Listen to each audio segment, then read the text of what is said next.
जय हिंद दोस्तों, mission update 42 subscribe patriots have joined the digital battalion. अगर आप भी भारत के डिफेंस और जियो न्यूज ए असली सीन में इंटरेस्टेड हो तो हिंद IQIS को सब्सक्राइब करना जरूरी है। Now let's come to our today's topic.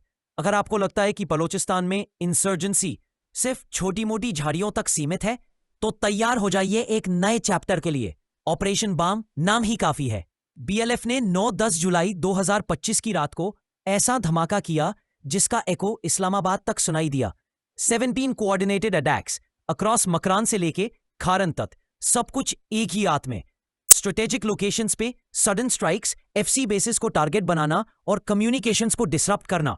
This was not a random protest, ये एक क्लियर मिलिट्री स्टाइल ऑपरेशन था। तो चलिए आपके साथ डिटेल में एनालाइज करते हैं कि ऑपरेशन बाम में क्या हुआ, क्यों ये साउथ एशिया के लिए एक गेम चेंजर बन गया और इसके पीछे का जियोपॉलिटिकल, स्ट्रेटेजिक और इमोशनल डायमेंशन क्या। ऑपरेशन बाम में BLF ने 17 साइमल्टेनियस अटैक्स किए अक्रॉस पनगुर, सूरब, केच और खरान। टारगेट्स द फ्रंटियर कॉर्प्स के चेक पॉइंट्स, गवर्नमेंट बिल्डिंग्स और कम्युनिकेशंस टावर्स। ये अटैक्स एक ही रात में लॉन्च हुए, फ्रॉम मकरान कोस्ट तक कोहे सुलेमान माउंटेन्स तक। हर टारगेट पे प्रिसाइज टाइमिंग, टेरेन का टैक्टिकल यूज और नाइट टाइम मोबिलिटी का फुल एडवांटेज लिया गया।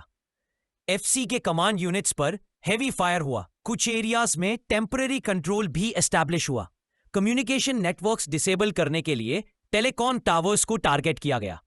ऑपरेशन में IEDs और हाई कैलिबर राइफल्स का यूज दिखाता है कि BLF ने काफी प्लानिंग और रिसोर्सेज इन्वेस्ट किए। अटैक का एम क्लियर था, पाकिस्तान आर्मी को टेरिटरी पे चैलेंज करना और CPEC रीजन को डिसरप्ट करना। यह ऑपरेशन एक लोकल रिवोल्ट नहीं, एक नेशनल मैसेज था। ऑपरेशन बम की इंपॉर्टेंस सिर्फ इसमें नहीं कि 17 स्ट्राइक्स एक दिन में हुए, बल्कि इसमें है कि ये अटैक्स हाईली सिंक्रोनाइज्ड और मिलिटरीली प्रोफेशनल थे। पहली बार इंसर्जेंट्स ने इतनी वाइड स्प्रेड और प्लान तरीके से ऑपरेशन किया। This is no longer low level terrorism, it's asymmetric warfare. Psychological effect सबसे बड़ा था। पाकिस्तान के FC और आर्मी की इंटरनल मोरल को झटका लगा। ये ऑपरेशन CPEC के लिए डायरेक्ट थ्रेट बन गया।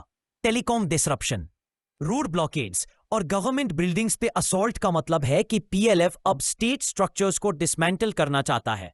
ये एस्केलेशन दिखाता है कि इंसर्जेंसी बलूचिस्तान में सरवाइव नहीं कर रही, अब ये इवॉल्व हो रही है। रीजनल और इंटरनेशनल प्लेयर्स के लिए ये एक वेकअप कॉल है कि बलोच रेजिस्टेंस अब अंडरग्राउंड से ऊपर आ रहा है। बलूचिस्तान पाकिस्तान का सबसे बड़ा, सबसे रिसोर्स रिच और सबसे अंडर डेवलप्ड प्रोविंस। यहां ऑयल, गैस, कॉपर और मिनरल्स भरपूर है, और ये वही जगह है जहां चाइना ने $1 बिलियन CPEC इन्वेस्ट किया है, specially Gwadar port. Geopolitically Balochistan का लोकेशन अफगानिस्तान, ईरान और अरेबियन सी के बीच में है, मीनिंग इंस्टेबिलिटी यहां होती है लेकिन असर पूरे रीजन पर पड़ता है। यह ऑपरेशन उस वक्त हुआ जब पाकिस्तान की इकोनॉमी क्राइसिस में है और इंटरनल पॉलिटिक्स वीक है। इस स्ट्रेटेजिक कॉन्टेक्स्ट में ऑपरेशन बाम एक टैक्टिकल नहीं, स्ट्रेटेजिक ऑफेंसिव था। और जब CPEC टारगेट होता है तो चाइना डायरेक्टली कंसर्न्ड हो जाता है। मतलब अब इशू सिर्फ पाकिस्तान का नहीं, इंटरनेशनल स्टेक होल्डर्स का भी है।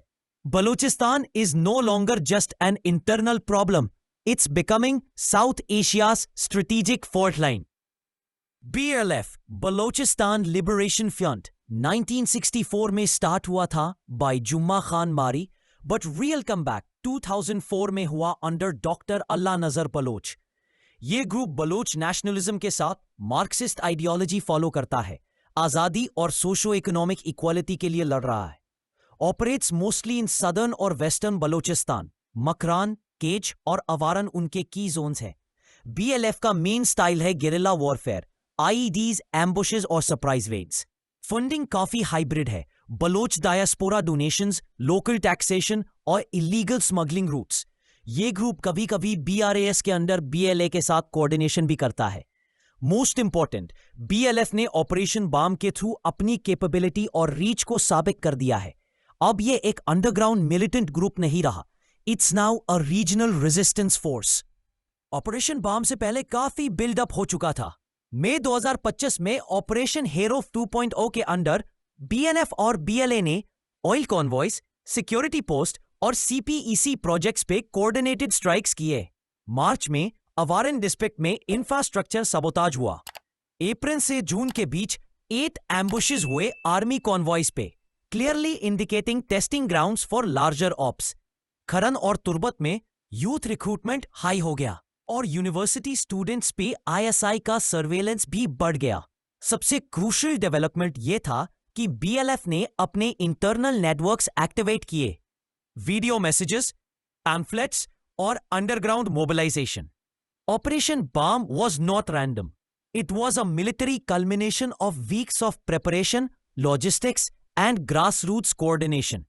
यह इंसर्जेंसी अब फ्लैश पॉइंट से मिलिट्री डॉक्ट्रिन में बदल चुकी है। ऑपरेशन के तुरंत बाद पाकिस्तान आर्मी ने बलूचिस्तान में रैपिड डिप्लॉयमेंट फोर्स एक्टिवेट किया। कैच और पंजगुर में ड्रोन बेस्ड सर्वेलेंस और नाइट रेड्स शुरू हुए। कम्युनिकेशन ब्लैकआउट इंप्लीमेंट किया गया। इंटरनेट और मोबाइल नेटवर्क्स शट डाउन ताकि बीएलएफ के इंटरनल कम्युनिकेशन डिसरप्ट हो।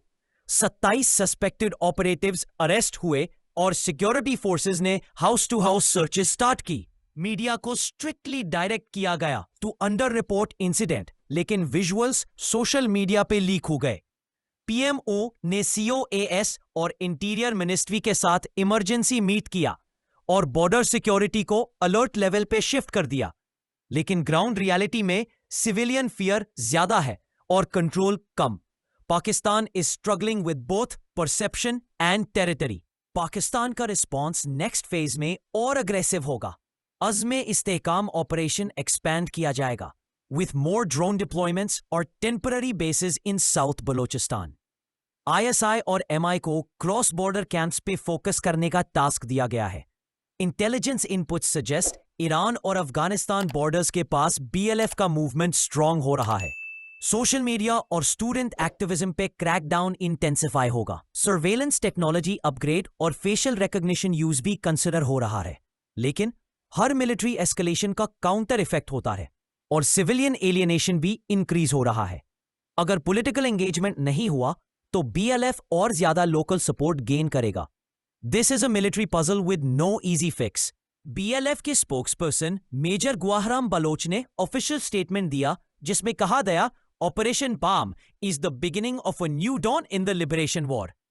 उन्होंने कहा कि ये अटैक्स सिंबॉलिकली प्लान थे, स्टेट इंफ्रास्ट्रक्चर को वीकन करना और पॉलिटिकल मैसेज देना की ऑब्जेक्टिव था। स्टेटमेंट में एम्फसाइज किया गया कि ये स्ट्राइक्स प्लान्ड, सर्जिकल और प्रिसाइज थे। ह्यूमन और मटेरियल डैमेज की डिटेल्स ऑपरेशन के बाद रिलीज होंगी। सबसे क्रूशियल पार्ट, यूथ को कॉल दिया गया टू जॉइन रेजिस्टेंस और बलोच आइडेंटिटी के लिए फाइट करने। स्टेटमेंट एंड होता है इस लाइन से, Baam is just the beginning. Clear message है कि ये एक वेव नहीं, एक कैंपेन है। ऑपरेशन बाम का असर सिर्फ पाकिस्तान पे नहीं, पूरे रीजन पे पड़ रहा है। पहला effect, India Pakistan tensions. Pakistan accuse कर सकता है रॉ पे बीएलएफ सपोर्ट करने का। ये नैरेटिव पहले भी यूज हुआ है। ईरान के सिस्तान बलूचिस्तान रीजन में भी बलोच एथनिक कम्युनिटी है, उनके लिए ये मूवमेंट स्पिलओवर रिस्क बन गया है। अफगानिस्तान के बॉर्डर रीजन्स में सिक्योरिटी टेंशंस बढ़ने लगे हैं। तालिबान लेड रेजीम को एक नए इंसर्जेंसी एंगल से निपटना पड़ेगा। चाइना के CPEC investments directly under threat है, स्पेशली ग्वादार। इसीलिए चाइना भी सिक्योरिटी डिप्लॉयमेंट पे प्रेशर डाल सकता है। रीजनल ग्रुपिंग्स जैसे सार्क और एससीओ के लिए ये एक मेजर कंसर्न बन गया है। अगर बलोच मूवमेंट इंटरनेशनलाइज हो गया तो रीजनल स्टेबिलिटी पे सीरियस सवाल उठेंगे। तो क्लियर है, ऑपरेशन बाम एक कोऑर्डिनेटेड अपराइजिंग था जिसमें बीएलएफ ने पाकिस्तान के स्टेट कंट्रोल को डायरेक्टली चैलेंज किया। यह एक रेयर इंसर्जेंट ऑपरेशन था जिसमें स्ट्रेटेजिक टाइमिंग, सिंबॉलिक मैसेजिंग और टैक्टिकल सक्सेस तीनों एक साथ दिखे। पाकिस्तान अब एक ट्रिपल फ्रंट फेस कर रहा है, मिलिट्री रेजिस्टेंस, इकोनॉमी क्राइसिस और global image problem. CPEC under fire है और चाइना का प्रेशर पाकिस्तान पर बढ़ने वाला है। डोमेस्टिक पब्लिक ओपिनियन भी फ्रैक्चर हो रहा है, स्पेशली इन बलोच बेल्ट। अगले कुछ महीने क्रूशल होंगे। या पाकिस्तान सीरियस पॉलिटिकल रेजोल्यूशन की तरफ बढ़ेगा या कॉन्फ्लिक्ट और इंटेंस होगा। Operation Baam proves one thing, Balochistan insurgency is no longer a side note, it's the main story now.